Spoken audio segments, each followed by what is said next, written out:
Puji nama Tuhan. Shalom Bapak Ibu yang dikasihi Tuhan. Shalom. Ada sukacita di rumah Tuhan. Amin. Haleluya. Mari kita mau sama-sama siapkan hati kita. Kita mau sama-sama siapkan kehidupan kita untuk kita bawa dalam hadirat Tuhan. Tuhan, kami bersyukur buat pagi ini. Terima kasih buat sepekan yang sudah kami lalui bersama dengan Tuhan. Terima kasih buat kekuatan yang selalu baru. Terima kasih buat penyertaan Tuhan. Hingga hari ini kami masih bisa datang ke gunung kudus-Mu, ke rumah kudus-Mu di gereja ini Tuhan.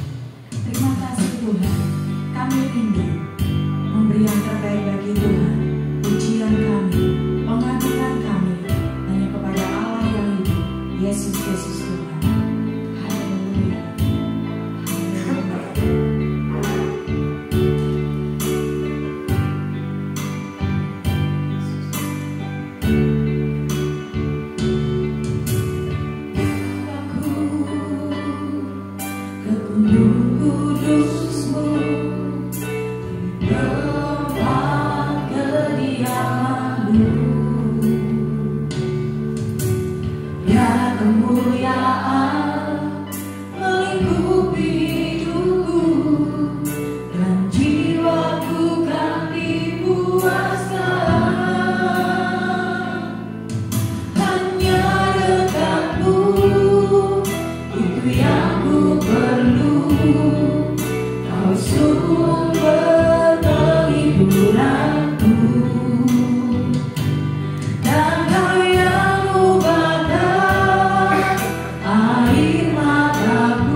Melewati setiap musim yang ada dalam hidup kami. Pegang tangan kami Tuhan, dan jangan pernah lepaskan kami, dan hidup kami senantiasa melekat kepada Tuhan. Terima kasih Tuhan, terima kasih Tuhan. Kami rindu hadirat-Mu Tuhan, kami rindu Engkau.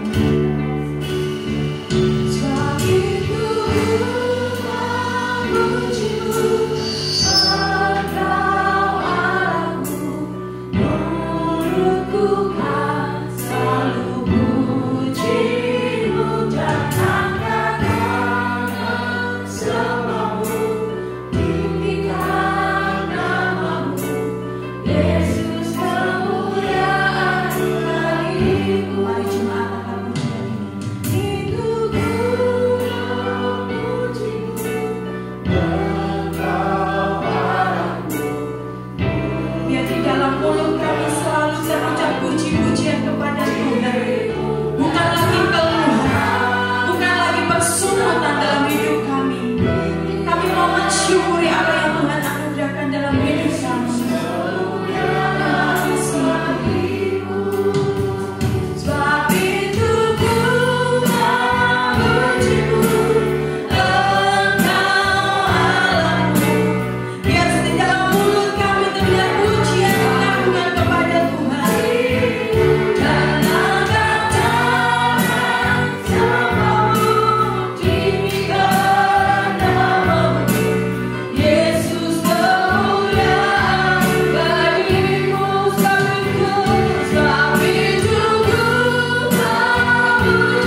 kuasa. Terpujilah namamu, semua yang percaya bersama katakan amin. Semua bersuka cita, amin. Berikan sorak-sorai dan kita kita. Haleluya. Sebab kita dipilih untuk menjadi umat kesayangan Tuhan. Haleluya.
sehingga kami menjadi pelaku-pelaku kebenaran-Mu di akhir zaman ini Tuhan. Terima kasih Tuhan. Terima kasih Yesus.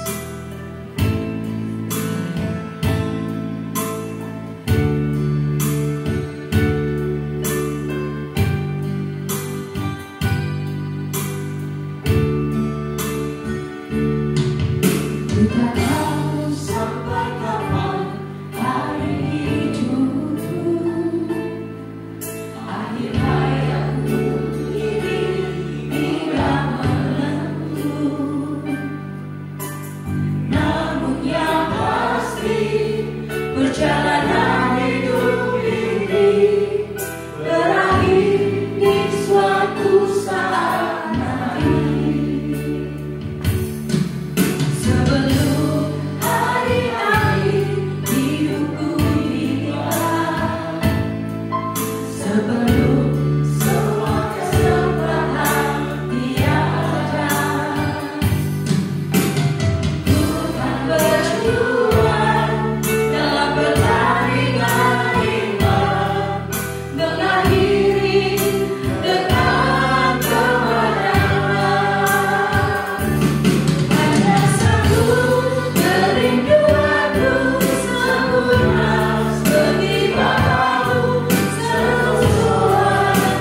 kasih yang Tuhan titipkan dalam keluarga kami dan juga Tuhan tanamkan di gereja di tempat ini.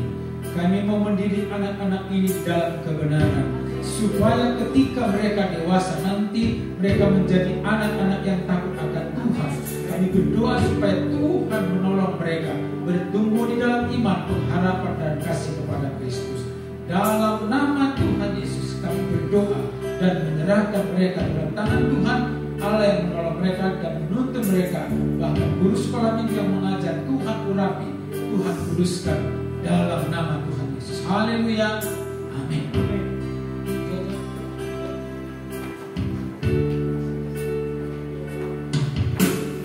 Silakan duduk kita.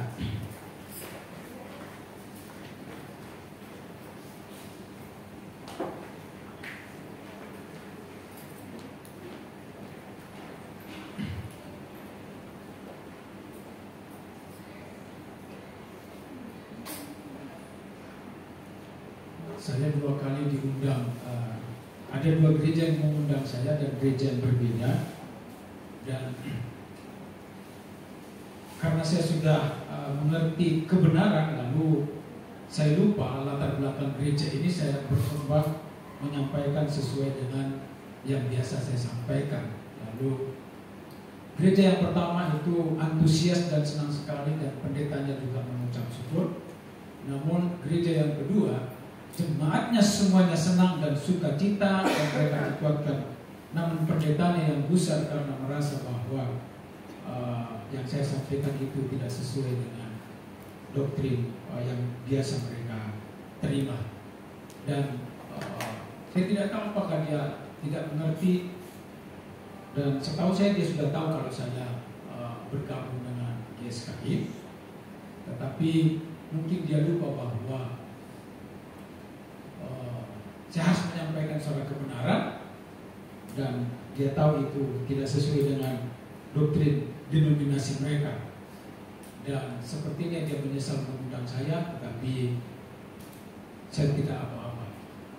Nah, hari ini kita belajar firman Tuhan tentang jangan mencobai Tuhan. Ini sering kali dilakukan oleh orang percaya, orang Kristen, mungkin kita juga, tetapi hari ini kita mau belajar supaya tidak melakukannya atau tidak mengulangnya. Karena mencobai Tuhan itu sering tidak kita sadari, tapi kita melakukannya. Namun sebelum kita mendengarkan firman Tuhan, mari kita tunduk kepala, kita berdoa bersama-sama, kita minta pertolongan Tuhan. Bapa, kami merendahkan diri di kaki-Mu mendengarkan suara-Mu. Oleh karena itu berbicaralah kepada kami pakai mulut bibir hamba-Mu menyampaikan isi hati-Mu. Tuhan, menolong kami untuk mengerti dan Roh Tuhan menuntun kami untuk bisa mengerjakannya dan melakukannya dalam kehidupan kami. Setiap kuasa kegelapan, kuasa dosa dan kedagingan yang menghalangi kami mengerti firman Tuhan dan menghalangi kami melakukannya, kami patahkan kuasanya dalam nama Tuhan Yesus, sehingga Roh Tuhan bekerja dengan luar biasa dan juga dengan leluasa di hati kami, di tempat ini dan di setiap telinga yang mungkin mendengarkannya. Ini doa kami siap mendengarkan firman-Mu di dalam nama Tuhan Yesus. Yang siap mendengarkan dan melakukan firman Tuhan, katakan bersama-sama. Amin. Mari kita baca firman Tuhan.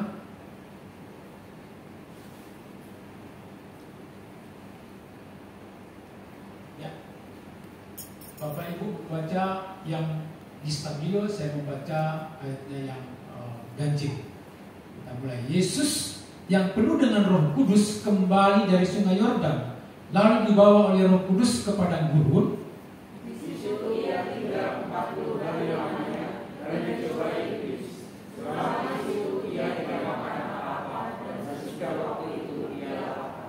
Lalu berkatalah iblis kepadanya, jika engkau anak Allah, suruhlah batu ini menjadi roti. Jawab Yesus padanya, ada tertulis, manusia hidup bukan dari roti saja. Kemudian ia membawa Yesus ke suatu tempat yang tinggi dan dalam sekejap mata ia memperlihatkan menyerahkan kepadanya semua kerajaan dunia. Kata Iblis kepadanya, segala kuasa itu serta kemuliaannya akan diberikan kepadamu, sebab semuanya itu telah diserahkan kepadaku, dan aku memberikannya kepada siapa saja yang kukehendaki. Jadi jikalau engkau menyembah aku, seluruhnya itu akan menjadi milikmu. Tetapi Yesus berkata kepadanya, ada tertulis, engkau harus menyembah Tuhan Allahmu, dan hanya kepada Dia saja engkau berbakti. Kemudian ia membawa Yesus ke Yerusalem dan menempatkan dia di hubungan bait Allah. Lalu berkata kepadanya, jika engkau anak Allah, jatuhkanlah dirimu dari sini ke bawah. Sebab ada tertulis mengenai engkau, Ia akan memerintahkan malaikat-malaikatnya untuk melindungi engkau. Dan mereka akan menatang engkau di atas tangannya, supaya kakimu jangan terantuk kepada batu. Yesus menjawabnya, katakannya, ada firman, jangan engkau mencobai Tuhan Allah. Sesudah iblis mengakhiri semua pencobaan itu, ia mundur daripadanya dan menunggu waktu yang baik. Perhatikan bahwa iblis tidak pernah menyerah. Nah, peristiwa ini ada dua versi, di mana versi yang pertama begini: iblis mau mencoba Yesus, apakah dalam keadaan lapar karena sudah tidak makan selama 40 hari 40 malam, Yesus akan tergoda menggunakan kuasanya sebagai Allah, lalu menjadikan batu menjadi roti. Ini benar-benar ujian yang sama seperti saudara kalau misalnya kelaparan tapi punya uang, lalu uang itu tidak boleh digunakan.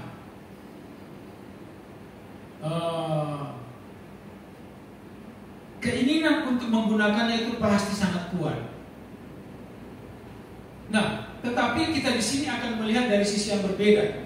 Kita lupakan kalau dia Tuhan, karena memang dia pada waktu itu dia manusia yang seperti saya dan saudara. Dia menanggalkan kealahannya dan murni pure menjadi manusia yang bisa lapar, haus, dan bisa sedih, bisa merasakan sakit. Jadi kita lupakan dulu perdebatan apakah dia waktu itu dia tetap Allah yang berkuasa atau tidak. Tetapi yang kita bahas di sini, dia memang menjadi manusia sama seperti saudara dan saya, lapar dan haus. Nah, lalu dia berpuasa selama 40 hari 40 malam, tidak makan tetapi minum. Kenapa? Kita tidak mengarang, karena Alkitab mengatakan bahwa maka laparlah dia. Tidak disebutkan kalau dia haus. Karena kalau 40 hari 40 malam orang tidak minum, kemungkinan besar dia tinggal nama. Namanya mati kehausan. Nah, perhatikan bahwa ketika Yesus dalam keadaan lapar, perhatikan di sini yang paling terakhir itu dikatakan begini.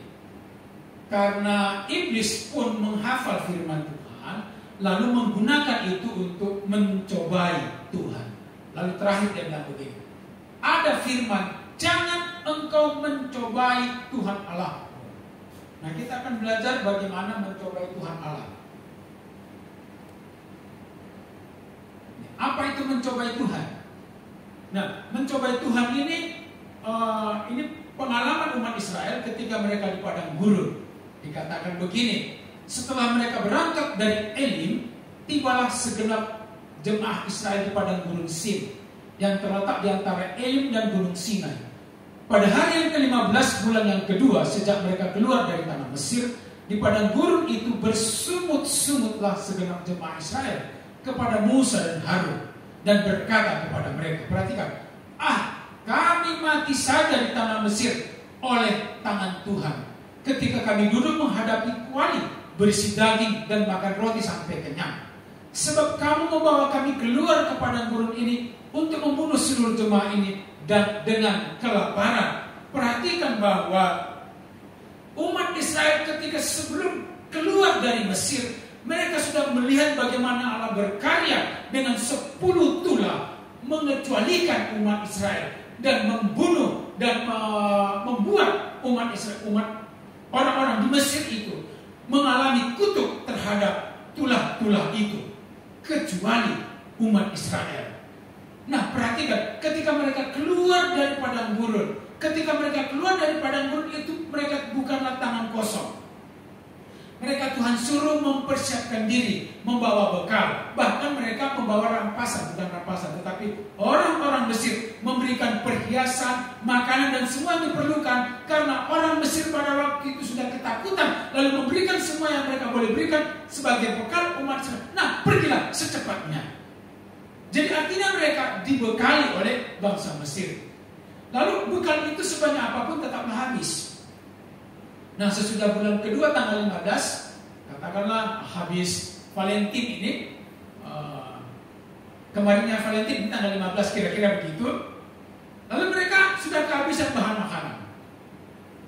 Nah, perhatikan bahwa bangsa ini memang keras kepala, tegar tengkuk.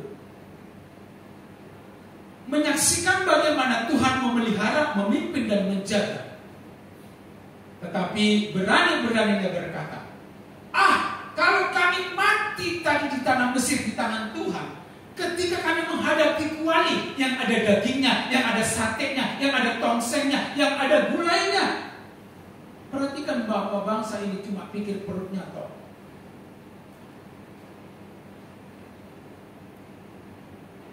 Apa itu mencobai Tuhan? Berpikiran buruk tentang Tuhan. Jadi saudara, ketika kita mulai mencurigai Tuhan, kenapa ya aku kok tidak sebagus dia nasibnya? Kenapa aku dapat A, dia dapat B? Kenapa aku dapat C, dia dapat D? Kenapa? Kita membanding-bandingkan diri. Nah, Israel membandingkan dirinya dengan waktu di tanah Mesir. Tuhan, sama-sama mati, kami lebih baik matinya itu berhadapan dengan makanan yang enak.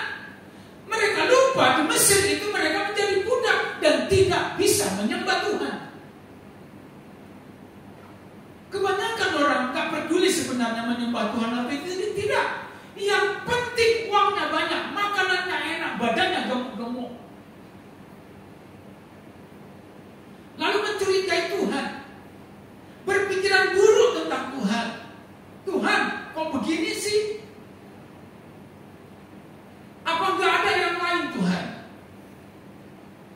Kita kalau dalam keadaan menderita, kita mulai bertanya, Tuhan, kenapa? Tapi kalau pas diberkati, kita nggak bertanya, Tuhan, kok aku sih? Kita merasa pantas diberkati, tapi tidak pantas menerima yang tidak baik. Nah, yang selanjutnya dikatakan begini, 6 hari lamanya kamu memungutnya. Ini tadi sesudah marungut-ungut, kalau orang bahasa Bataknya, sesudah bersungut-sungut, mau makan apa? Lalu Tuhan bilang akan diberikan manna. Nah, peraturannya begini, 6 hari kamu boleh memungutnya, tetapi pada hari yang ke-6 sebelum hari Sabat, kamu ambil 2 porsi per orang. Karena pada hari ke-7 mannanya tidak ada. Tapi memungut, tetapi pada hari yang ke-7 ada Sabat, maka roti itu tidak ada pada hari itu. Tetapi ketika pada hari ke-7 ada dari bangsa itu yang keluar memungutnya, tidaklah mereka mendapatnya. Sebab itu firman Tuhan kepada Musa, berapa lama lagi kamu menolak mengikuti segala perintahku dan hukumku? Apa itu mencobai Tuhan? Yang kedua adalah tidak mendengarkan firman Tuhan. Beberapa orang mendengarkan firman Tuhan cuma memilih-milih saja yang disebut dengan ayat mas. Yang cocok-cocok, yang enak-enak, yang sesuai dengan seleranya. Mana yang gak cocok itu kalau boleh enggak usah dibaca. Pendeta yang mengundang saya khotbah itu, dia marah-marah di mimbar setelah saya selesai khotbah. Dia bilang bahwa saya baru dengar itu. Siapa suruh baru dengar? Padahal suara kebenaran sudah lama. Lalu semua kan memang beda-beda. Ya beda. Dan waktu itu dia sebenarnya membuat jemaatnya itu tidak nyaman. Seharusnya dia waktu itu cukup berdoa dan menerima apa yang Tuhan kerjakan supaya jemaatnya pulang dengan damai sejahtera. Karena jemaatnya diberkati. Mereka terlihat dari mimik, wajah dan semangat mereka. Ketika mereka datang itu penuh dengan beban dan pergumulan. Saudara, kita capek mengikut Tuhan kalau tujuannya untuk supaya kita lebih diberkati secara finansial. Percayalah.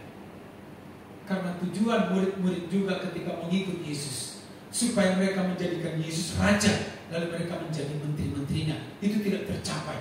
Lalu mereka sakit hati. Mereka capek. Jadi kalau kita juga mengikut Tuhan dengan tujuan supaya memperbaiki nasib, memperbaiki ekonomi, memperbaiki status, maka saudara dan saya akan capek mengikut Tuhan. Karena tujuannya bukan itu. Bukan itu tujuannya.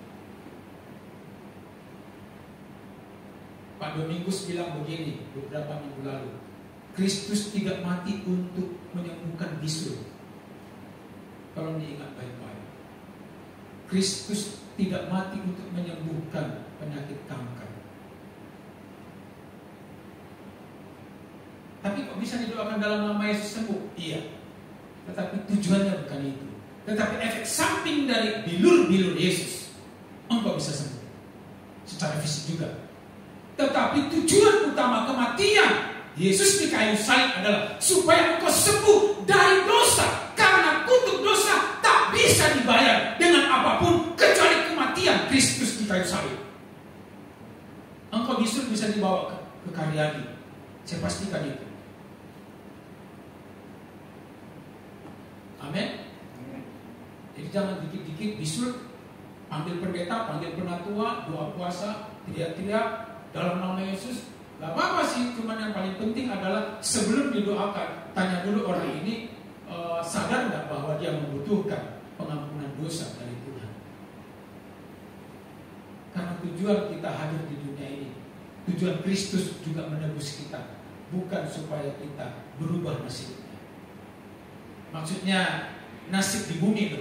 Kalau nasib di kekekalan, itulah tujuannya. Karena sebelumnya kita layak masuk neraka, bukan cuma layak, pantasnya masuk neraka. Tetapi ketika Kristus mati di kayu salib dan kita percaya dan menyerahkan hidup sepenuhnya kepada Allah, lalu kita dipindahkan dari kerajaan maut kepada kerajaannya yang kekal, yang penuh dengan sukacita dan damai sejahtera. Nah, saudara yang dikasihi oleh Tuhan, dalam keadaan apapun pengalaman hidup Tuhan izinkan kita lalui, jangan pernah mencobai Tuhan. Jangan pernah tidak melakukan dan tidak mendengarkan Tuhan. Karena kalau tetap kita ngotot, kita akan kecewa. Bukankah tadi yang memaksakan diri pergi keluar memungut manna pada hari ke-7, tak menemukan apa-apa. Jadi kalau kita ngotot, kita tidak akan mendapat apa-apa. Yang ketiga, lalu berseru-serulah Musa kepada Tuhan, katanya, apakah yang akan kulakukan kepada bangsa ini? Sebentar lagi mereka akan melempari aku dengan batu. Berfirmanlah Tuhan kepada Musa, berjalanlah di depan bangsa itu dan bawalah beserta engkau beberapa orang dari antara para tua-tua Israel. Bawalah juga di tanganmu tongkatmu yang kau pakai, memukul sungai Nil dan pergilah. Maka akan berdiri di sana di depanmu di atas gunung batu di Horeb. Haruslah kau pukul gunung batu itu, dan dari dalamnya akan keluar air, sehingga bangsa itu dapat minum. Demikianlah diperbuat Musa di depan mata tua-tua Israel. Dinamailah tempat itu Masa dan Meriba, oleh karena orang Israel telah bertengkar, dan oleh karena mereka telah mencobai Tuhan dengan mengatakan, adakah Tuhan di tengah-tengah kita atau tidak? Perhatikan bahwa bangsa ini sedikit kenyamanannya terganggu, sudah memberontak kepada Tuhan. Apa susahnya sih bersabar dan taat kepada Tuhan? Nah, kemarin Pak Yusak memberitahu bahwa karena setiap hari Sabtu kita biasanya puasa tim ibadah, puasanya minimal 12 jam. jam 12 jam 24 jam ya. Karena kan puasanya kita kan nggak pakai sahur. Kalau sahur kan jam 6, ada jam 4 makan, lalu jam 6 itu kan cuma berapa jam. Nah, kita puasanya itu biasanya dimulai dari malam. Makan malam terakhir, pagi udah nggak sarapan, lalu doanya jam 12. Nah, Pak Imsak itu kemarin lupa makan, jadi puasanya keterusan. Lalu tetapi tidak lupa minum. Setelah puasa tetap minum, tetapi lupa makan. Dia tidak sadar. Lalu lapar. Masih ada sampai sekarang. Belum berangkat tau Pak. Masih hidup. Artinya begini.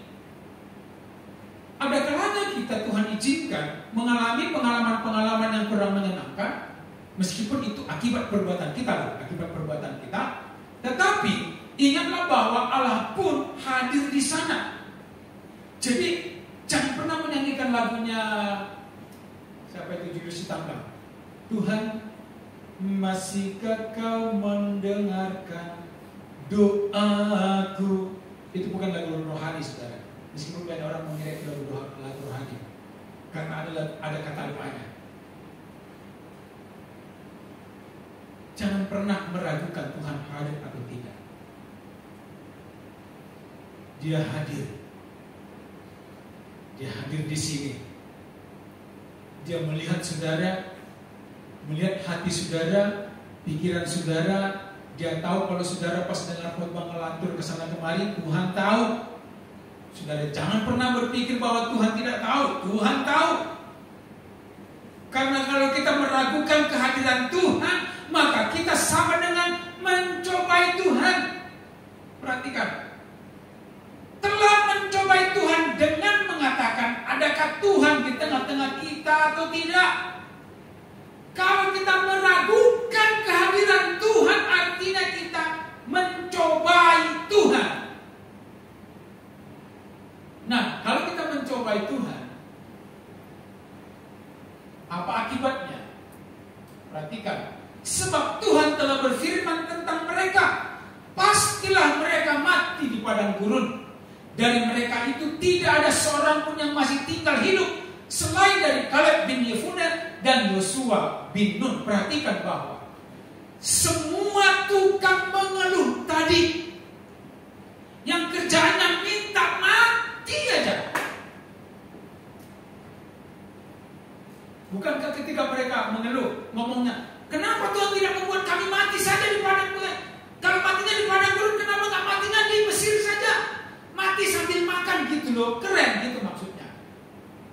Mati kekenyangan. Ada daging, ada sayur, ada tempe, mendoan, semuanya mereka lebih suka mati dengan hidangan.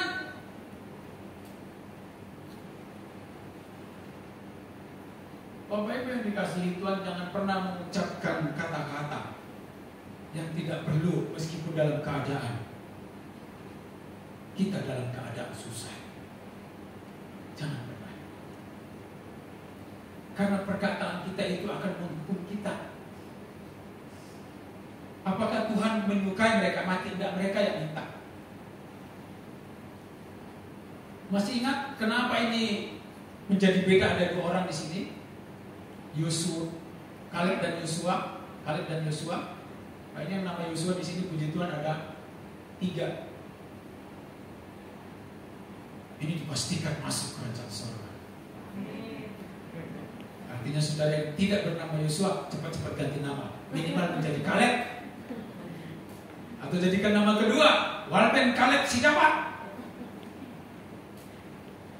Karena cuma nama-nama itu yang masuk ke tanah Kanaan. Kenapa? Karena kedua orang ini dalam keadaan apapun tidak pernah mencurigai Tuhan.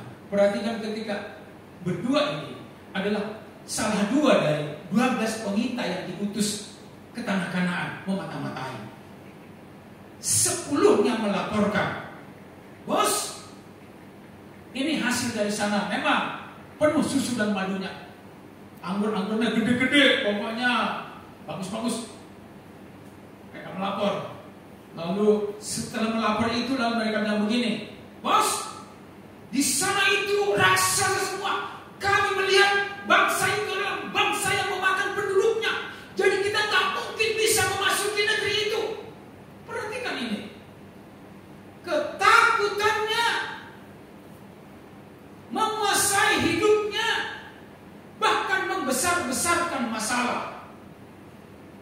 Mungkin nggak ada bangsa yang memakan penduduknya, itu mungkin nggak? Karena kalau bangsa itu memakan penduduknya, ada nggak penduduknya? Ini laporannya ini membesar-besarkan. Lalu Yosua dan Kaleb bilang begini, tenang, saudara-saudaraku, tenang. Bukankah Tuhan yang berjanji akan menyertai kita ke negeri itu?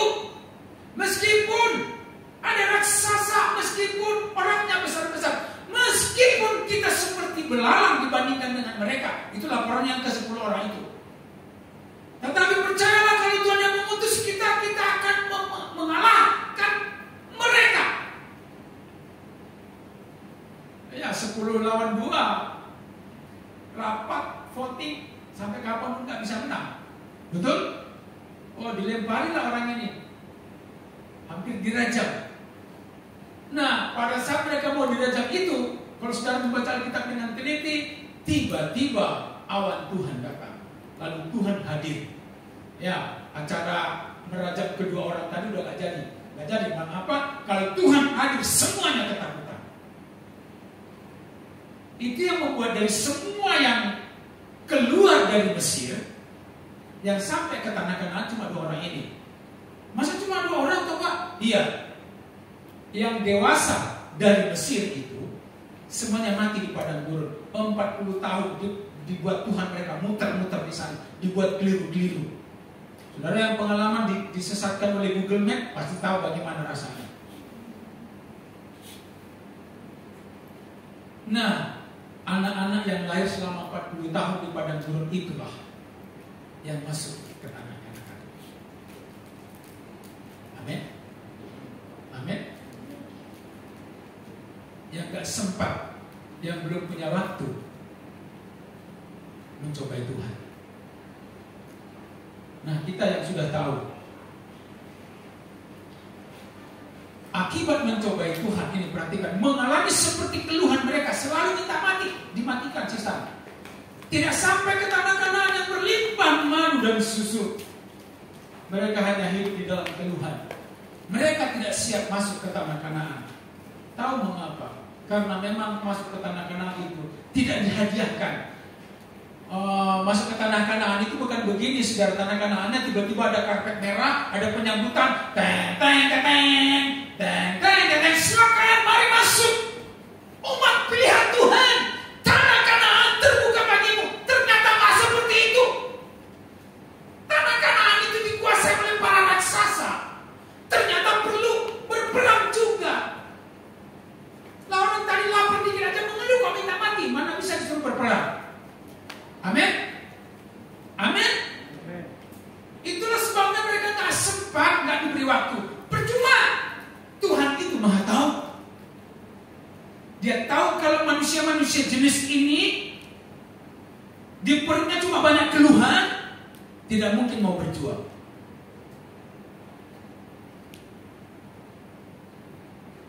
Nah, umat Tuhan yang seperti umat Israel itu yang banyak. Kebanyakan umat Tuhan sekarang sikit-sikit mengeluh dengan Tuhan. Kalau kenyamanan terganggu, mengeluh dengan Tuhan, menangis dengan Tuhan, merasa bahwa Tuhan itu hanya menjadi pelengkap hidupnya, pas dia susah saja. Nah, generasi selanjutnya adalah generasi yang bersedia melawan, menguasai, menaklukkan tanah Kanaan. Karena tanah Kanaan itu bukanlah tanah kosong. Bagaimana mungkin ada anggur dan madu kalau tanah itu tidak ada orang yang mengusahakan? Itu pasti hutan belukar. Nangkap ya. Bagaimana mungkin ada anggur dan madu di sana kalau itu tidak ada orangnya? Tentulah karena diusahakan. Nah, orang ini harus mengambil itu. Dan sayangnya itu tidak dihadiahkan. Demikian juga keselamatan, saudara. Keselamatan itu bukan dihadiahkan kepada saudara, tapi disediakan. Disediakan ketika Tuhan berkata, akulah jalan kebenaran dan hidup. Ketika saudara menemukan jalan kebenaran dan hidup, nggak cukup berdiri di muka pintu. Jalanilah jalan itu, masukilah pintu itu, kerjakanlah kebenaran itu. Itu gampang? Kok sama sekali tidak gampang. Buktinya Paulus, murid-murid, orang-orang percaya di zaman Nero, sama sekali tidak gampang. Bayarannya adalah taruhan nyawa. Jadi sejak kapan iman Kristen itu murahan? Lalu ada orang mempromosikannya begini, kamu susah ya? Yuk datang ke gereja, nanti kamu diberkati. Pasti ada jalan keluar. Amin, betul, jalan keluar. Tetapi tolong jangan janjikan kepadanya yang berhubungan dengan hal-hal fisik. Karena janjimu janji palsu. Tuhan tak menjanjikannya, kau menjanjikannya. Engkau siapa? Bukankah itu salah janji? Memberikan PHP. Yuk, ikut Tuhan. Nanti semuanya beres. Amanlah pokoknya. Aku banyak utang. Kapan? Bawa surat utangku nanti didoakan Pak Pendetaku.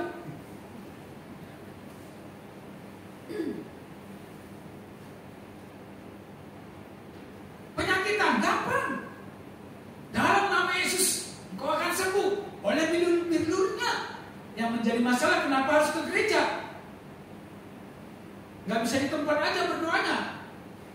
Amin. Saya sangat percaya mujizat dan saya sering mengalami mujizat. Tetapi sekarang saya sadar bahwa Tuhan tidak datang hanya sekedar memuaskan keinginan saya menikmati mujizat.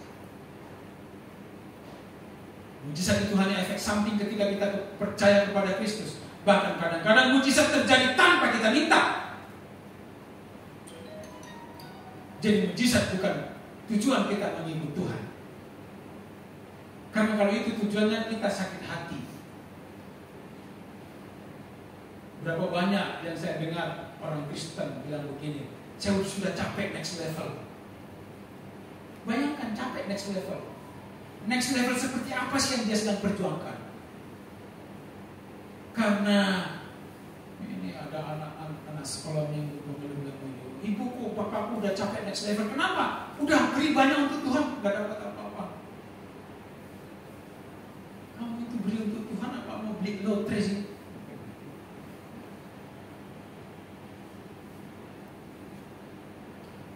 Saudara, saya tidak setuju sebenarnya. Kita pun kalau boleh jangan mengadakan itu, membuat door prize. Karena door prize itu dijadikan beberapa orang. Saya di Tanah Mas itu kan sering lari pagi. Lari pagi saya itu kadang-kadang jam 4 atau jam 4.30 saya keluar jalan, lalu duduk-duduk, lalu ketemulah dengan orang-orang yang mencari tahu nomor yang keluar, nomor buntut. Nah, beberapa di antara mereka itu ternyata ada jemaat gereja. Lalu bilang begini, karena saya tidak beritahu kalau saya pendeta. Nanti akhirnya dia tahu lalu bilang begini, kan apa-apa toh Pak, saya cuma senyum-senyum aja. Oh di gereja juga sama kok Pak, pakai door prize kan sama aja.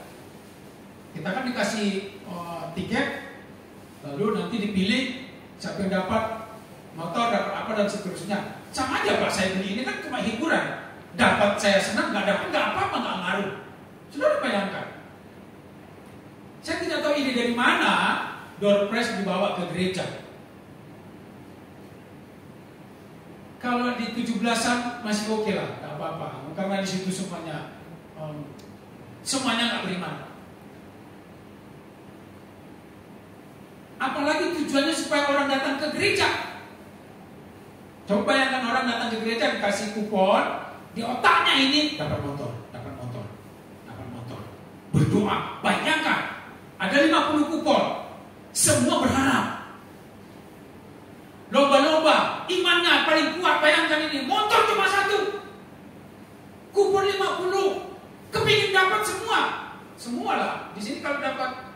door prize, kepingin dapat enggak? Dapat enggak?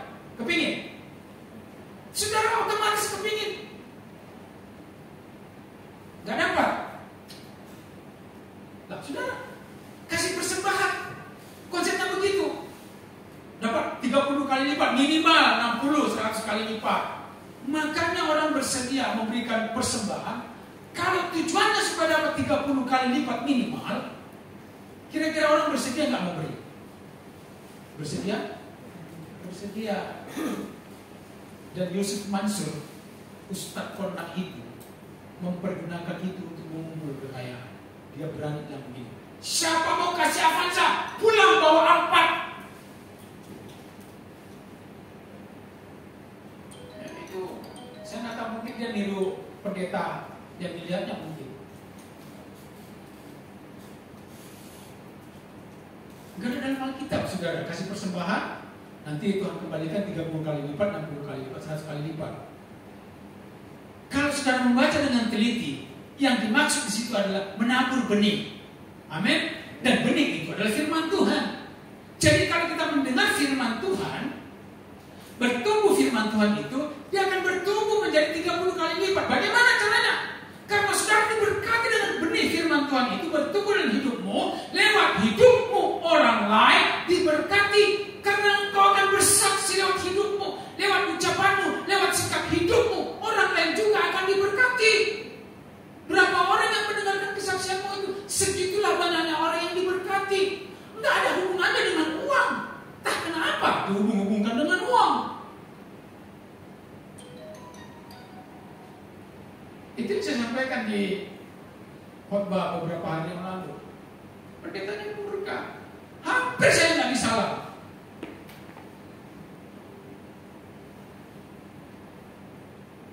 Saya juga baru sadar, saya sudah selesai khotbah udah, iya. Nah, udah berangkat, khotbahnya udah berangkat lah. Saya nggak mungkin naik lagi ralat lah, malah bingung.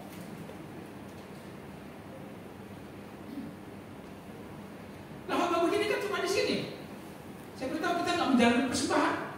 Biar persembahan jalan sendiri. Amin. Jalannya ke sana, terserah. Dijalankan kan, kalau ada yang nggak bawa kan dia malu. Tak ada mau ngutik-ngutik persembahan kayak preman pasar raja, ya tukang parkir. Kita mau memberi, silakan memberi dengan sukacita, dengan rela. Dan bukan karena kita kasih siapa tahu nanti Tuhan berkati, tiba-tiba rekening nanti ada yang ngisi. Kok pikirannya begitu sih? Saudara tahu bagaimana cara dapat uang? Yang mau tahu bilang amin. Wah, ini gak mau ini. Yang mau tahu bilang amin. Amin. Kerja. Nggak ada yang lain, saudara. Kerja. Lewat pekerjaan Tuhan bisa melakukan mujizat. Tuhan memberkati saudara. Bagaimanapun caranya, yang penting kerja. Jangan berdoa.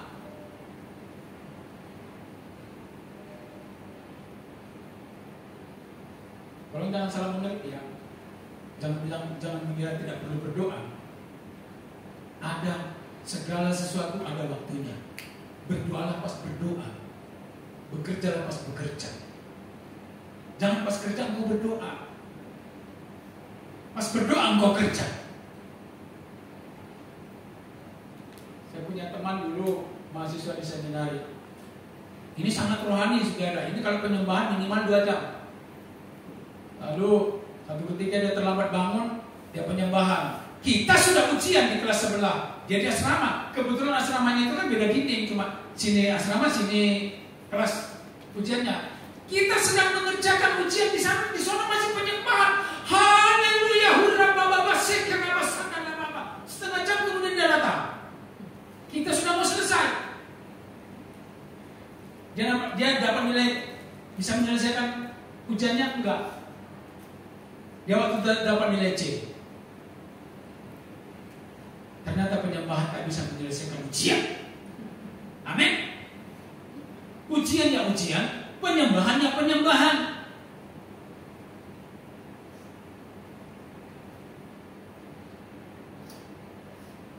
Jangan mencobai Tuhan. Apapun keadaan kita, tolong ingat. Inilah yang disebut dengan mencobai Tuhan. Jangan pernah ada ini dalam kamus kehidupan kita. Karena kalau ini yang mewarnai kehidupan kita, maka kita akan capek. Kelakuan kita seperti bangsa Israel. Mengeluh, mengeluh, mengeluh.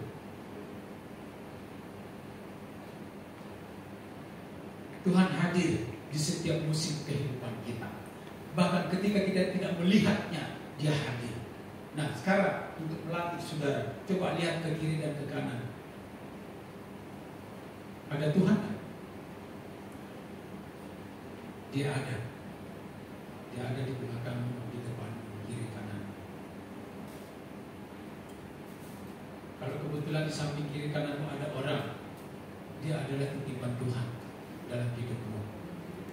Kalau dia menjengkelkan, ya itulah caranya Tuhan mendidik engkau. Karena tidak ada satu orang pun di muka bumi ini yang dipertemukan karena kecelakaan. Semuanya Tuhan izinkan. Jadi meskipun engkau bertemu dengan orang yang tidak seperti yang kau harapkan, ingatlah bahwa Tuhan pun hadir di sana, menolong saudara, hidup dengan orang itu, berdamai dengan orang itu, saling membantu dengan orang itu, berjuang semakin serupa dengan Kristus. Mari kita berdiri bersama-sama.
Kita gunakan 2 menit untuk berperkara dengan Tuhan, memeriksa hidup kita, memberi diri diselidiki oleh Tuhan.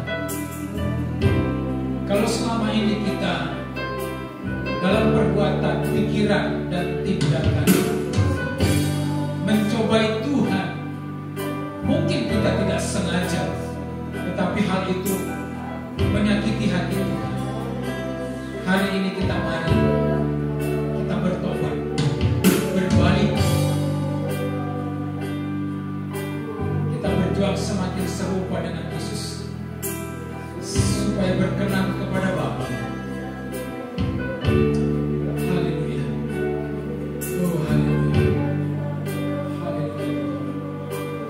Haleluya. Oh haleluya.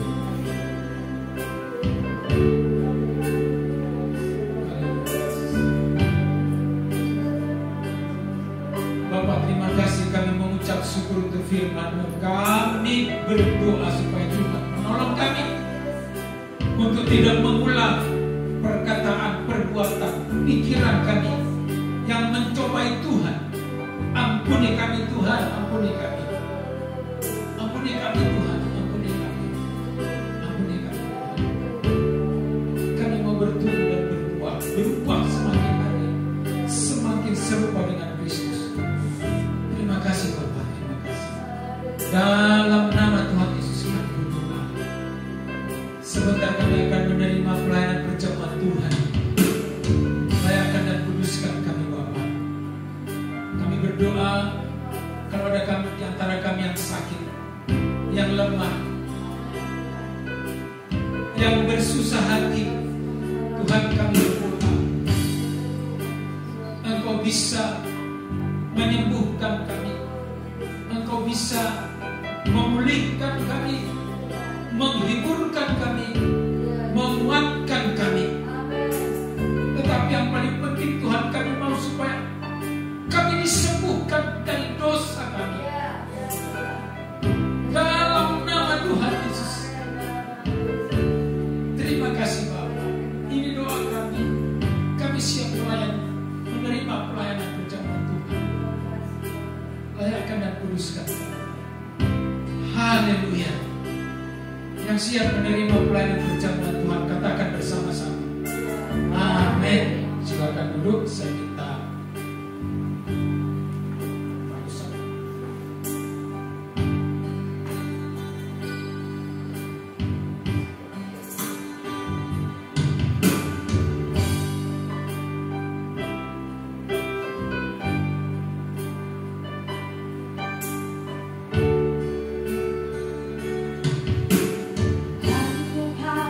Tuhan hidupku,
sudah mendapatkan anggur dan roti, katakan amin. Kalau ada yang belum dapat, silakan angkat tangan supaya bisa dilayani oleh. Sudah dapat semua ya? Baik.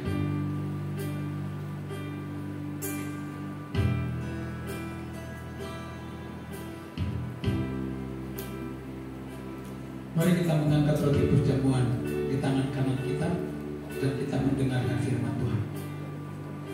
Sebab apa yang telah kuteruskan kepadamu telah aku terima dari Tuhan, yaitu bahwa Tuhan Yesus pada malam waktu ia diserahkan mengambil roti dan sesudah itu ia mengucap syukur atasnya dan memecah-mecahkannya dan berkata, inilah tubuhku yang diserahkan bagi kamu, perbuatlah ini menjadi peringatan akan aku. Terima kasih Tuhan, dalam nama Tuhan Yesus. Mari kita makan bersama-sama.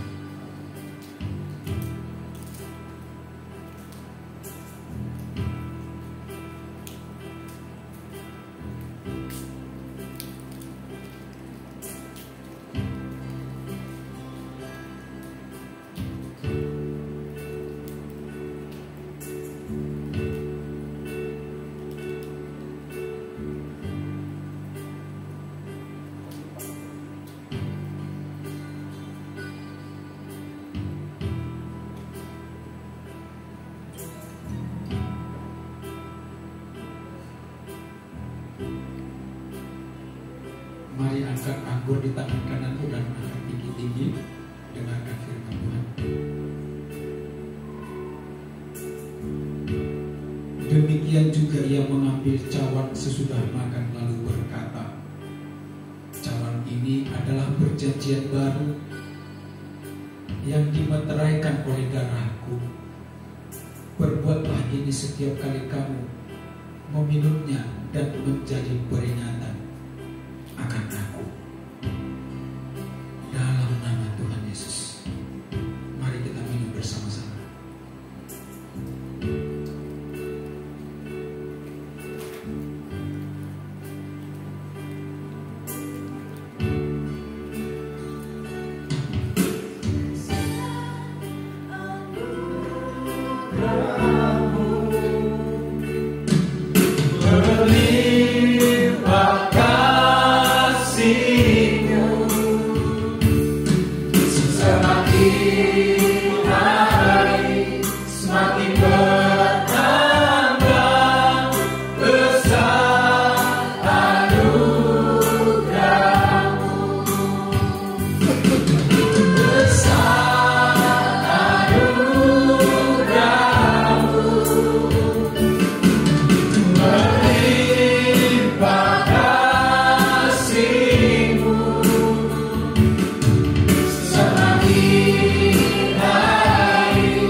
Mencobai Tuhan. Terima kasih Tuhan, terima kasih. Bapa, kami berdoa bagi bangsa dan negara kami. Tuhan berkati Presiden dan semua menteri dan semua staf yang membantu. Pemerintahan dari pusat sampai ke tingkat RT, Tuhan tolong. Kami berdoa untuk Jawa Tengah dan Kota Semarang secara khusus. Tuhan berkati kota ini dan tempat ini. berdoa untuk semua orang percaya dan hamba-hamba Tuhan yang melayani dan beribadah sepanjang hari ini. Tuhan berkati mereka. Berkati kami yang sudah hadir dan berkati jemaat yang tidak sempat hadir. Berkati kami yang sudah melayani. Kami percaya tidak ada yang kami lakukan di dalam persekutuan dengan Tuhan yang sia-sia. Semuanya kami mendapat upah apapun yang kami lakukan. Terima kasih banyak Bapa di surga. Sebentar kami akan pulang ke tempat kami masing-masing. Tuhan, kami berdoa supaya seluruh jemaat-Mu Tuhan, apapun yang mereka kerjakan dan usahakan, Tuhan berkatilah mereka buat berhasil dan beruntung dalam nama Tuhan Yesus. Mereka yang belum mendapat pekerjaan, Tuhan tolong memberikan pekerjaan dan memberikan ide untuk mereka untuk melakukan apapun yang Tuhan berikan ide kepada mereka, supaya mereka bisa melakukannya dan bekerja dengan baik. Memberkati anak-anak sekolah, memberkati para suami, istri, anak-anak, orang tua, mertua dan menantu. Tuhan memberkati. Memberkati rencana-rencana kami ke depan, khususnya rencana KKR pelajar, rencana memulai ibadah waskil, ibadah youth. Tuhan tolong supaya Allah memperlengkapi kami semua. Kami rindu supaya semua orang mendengarkan suara kebenaran dan dibawa ke Kanaan surgawi bersama-sama. Terima kasih Bapa. Dalam nama Tuhan Yesus kami berdoa dan mengakhiri ibadah kami pada hari ini. Mari jemaat yang dikasihi Tuhan, angkat kedua tangan, arahkan hatimu kepada Tuhan dan pulanglah dengan berkat Tuhan. Damai sejahtera yang dianugerahkan oleh Bapa di surga, pengorbanan dan cinta kasih yang dikaruniakan oleh Tuhan Yesus, penghiburan dan pertolongan, pimpinan oleh Roh Kudus menyertai engkau mulai sekarang sampai Maranatha. Tuhan Yesus datang kedua kali, sehingga selama engkau hidup di muka bumi, engkau boleh menjadi saksi karena penyertaan Tuhan sampai kesudahan zaman. Dalam nama Yesus, haleluya, amin.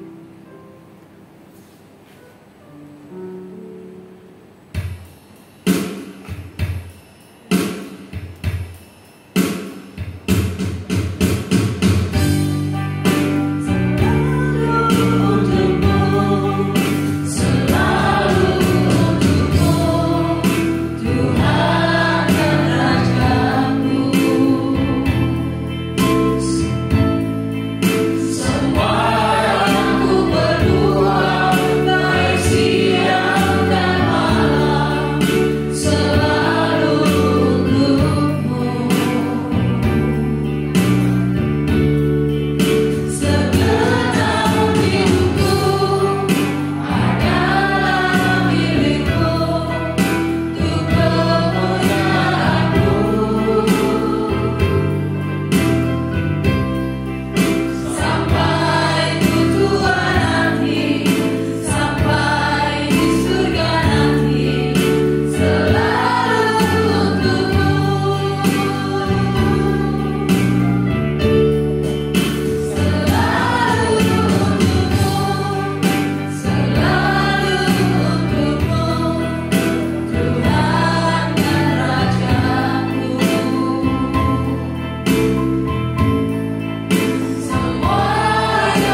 Baik, silakan duduk Bapak Ibu yang dikasihi Tuhan. Sebelum kita pulang, kita mau bersama-sama mendengarkan warta breaking news dari gereja.